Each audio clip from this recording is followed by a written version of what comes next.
What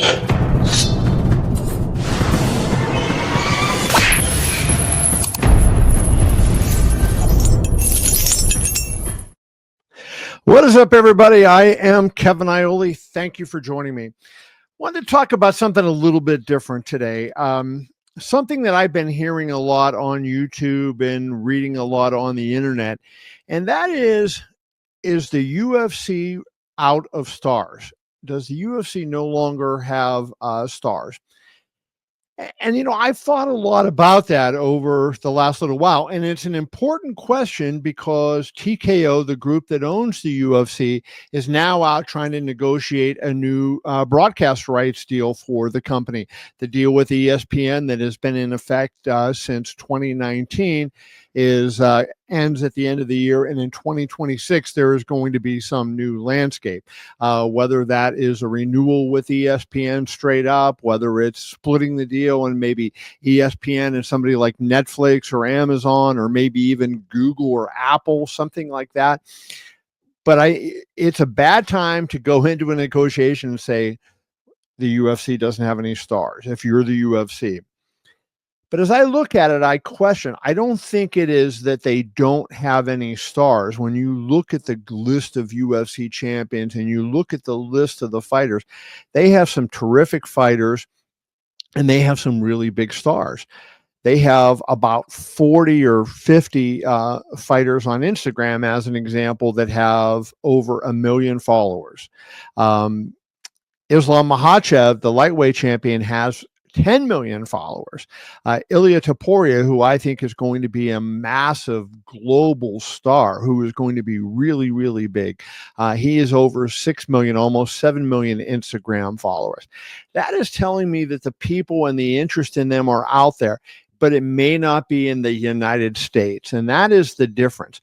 Right now, of the 11 UFC champions, there are only 3 of them, John Jones, Bilal Muhammad, and Juliana Pena, who are from the United States.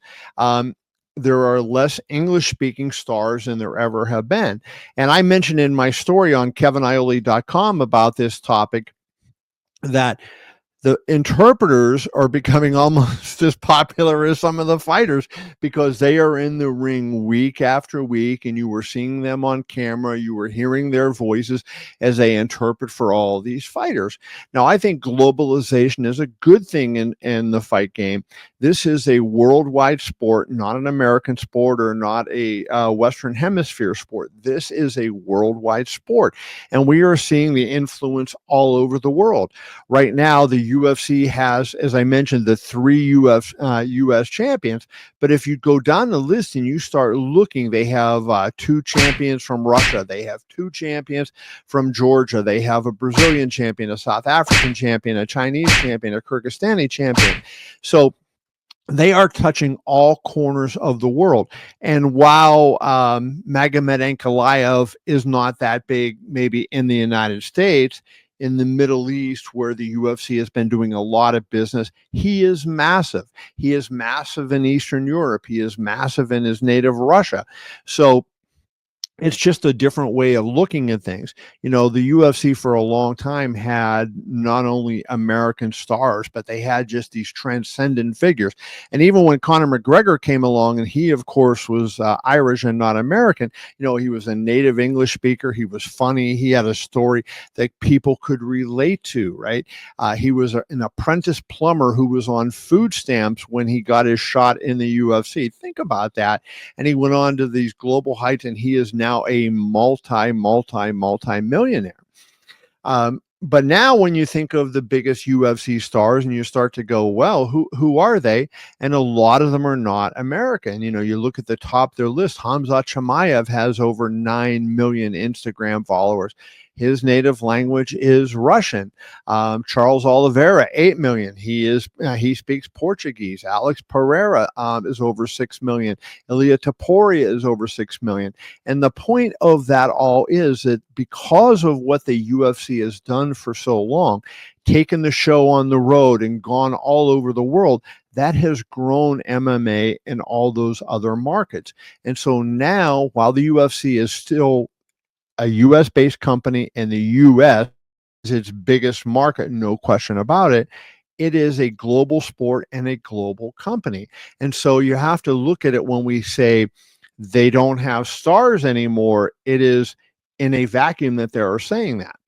Now, as they are going to negotiate their new deal, they're going to have to sit there with ESPN or other American companies and say, hey, this is what we see coming up over the next few years. And that certainly will be probably something that's brought up. When there are American stars in American sports, people are more likely to pay the pay-per-view figure. Now, there are some other figures that I think, and some other things that I think you have to consider when we go into this. When the UFC did the deal with ESPN in 2018, the price of a UFC pay-per-view at that point was $59.99. It is right now $79.99. So in 7 years, not quite 7 full years, in 6+ years, it has gone up 33%. That is a huge increase, especially in the time that we are in and when the signal is so easily stolen. So that is something that I think, everybody has to contend with. The pay-per-view business is not what it once was. And it's largely the domain of the fight sports, at least an individual event. And let me explain why I think that is and why that is probably going to go out and continue. So let's take a fight like the 2015 boxing match between Manny Pacquiao and Floyd Mayweather. If you had gone out and at the beginning of 2015 sold the rights to boxing, how much do you think a television network would have paid per year for that? Al Heyman did it with the PBC, and he wasn't able to get any money from these things. He bought time on all the networks. That's how Al Heyman got the PBC on NBC, CBS, ESPN, etc. He purchased time to be on all those channels. But then you look at the Mayweather-Pacquiao fight, and in one night, that generated $600 million worth of revenue. So that one night basically covers an entire year. And that is why pay-per-view has been so dominant in boxing and MMA and of course now in pro wrestling. Those particular sports lend themselves. One night can really make your year, or a couple of nights. So if the UFC goes out and they have 3 or 4 good nights a year on pay-per-view with some big star in a fight that people want to see, that is just transcends what anybody could pay to get the rights and put it on traditional broadcast. So that's why you see this happening, right? So why there are so many fights on pay-per-view, and why that is, I think, going to continue. But I don't think the UFC is sitting here with a lack of star fighters. I think the sport is better than it's ever been. There are more good fighters today than there were at any point in history. And I would say 85 to 90% of the top 100 fighters. I think that's a fair assessment. If we take the top 100 fighters in the world and we look at it, I think you could say 85% of those are UFC fighters. So the UFC has the best fighters in the world. If we are saying that there are no stars, then basically that is an indictment of the sport. And I don't think anybody who really pays attention is going to be indicting the sport. MMA is a big sport, and it is growing.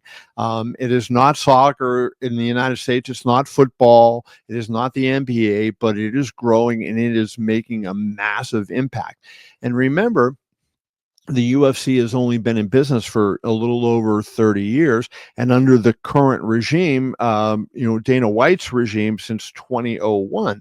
So it's not even a quarter of a century under Dana White's leadership that they've been in business. And you look and you think, I can remember when the NBA, I grew up in the 70s, 60s and 70s, and I can remember when NBA playoff games, not just regular season games, but NBA playoff games were on tape delay at 11:30 at night after the local news. So you had a choice of watching Johnny Carson, or you could watch an NBA playoff game, right? It took a while for the sport to catch hold and become the big global phenomenon that it is right now. And I think we'll see that kind of growth with the UFC. Now, here is something that I think is interesting. You talk about Netflix, and there's been a lot of talk that the UFC is going to go onto Netflix. And I don't know that that's true. I think it's a pretty good guess. What I'm hearing about the TKO Dana White Boxing League is that they will be on Netflix and maybe have a small number of pay-per-views, but a lot of the fight cards just on Netflix itself. Of course, Nick Khan is going to be negotiating that, and they don't have that just yet. But let's think about something about Netflix that is very interesting. When the ESPN rights deal began in 2019 with the UFC, Netflix had 167.1 million subscribers. Obviously, the pandemic was great, both to the UFC and to Netflix. And as we go into 2025, at the end of 2024, Netflix had 301.6 million worldwide subscribers. That is an incredible growth rate. Like when you think about that, and at that rate, if we go another 6 years or 7 years out, we're looking at it going over 500 million subscribers if they continue that same growth. So that is going to be something that if the UFC can pick up on and go, now you're reaching all corners of the globe on a very powerful streaming platform.